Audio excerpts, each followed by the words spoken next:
বৈষম্য বিরোধী ছাত্র আন্দোলনে স্বামী আলামিনকে হত্যার অভিযোগ এনে ২৮ অক্টোবর ঢাকার আদালতে ১৩০ জনের বিরুদ্ধে মামলা করেন স্ত্রী কুলসুম। ৮ নভেম্বর সাভারের আশুলিয়া থানায় মামলাটি এজাহারভুক্ত হয়, কিন্তু পরবর্তীতে গণমাধ্যমের অনুসন্ধানে বেরিয়ে আসে আলামিন বেঁচে আছেন।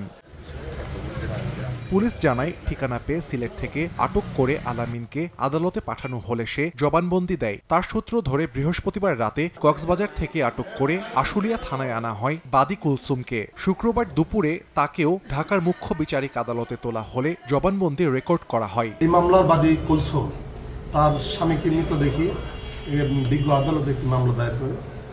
পরে বিভিন্ন মিডিয়ার মাধ্যমে জানতে পারি তার স্বামী জীবিত আছে। তার স্বামীকে সিলেট থেকে উদ্ধার করে নিয়ে বিজ্ঞ আদালতে 164 করা হয়েছে। প্রাথমিক জিজ্ঞাসাবাদে কুলসুম জানায়, চাকরির প্রলোভন ও ভয়ভীতি দেখিয়ে তাকে দিয়ে মামলাটি করায় সাভারের রুহুল আমিন ও শফিউদ্দিন নামে দুই ব্যক্তি।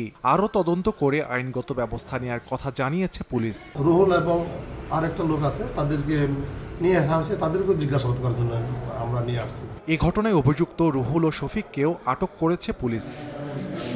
সময় সংবাদ, সাভার।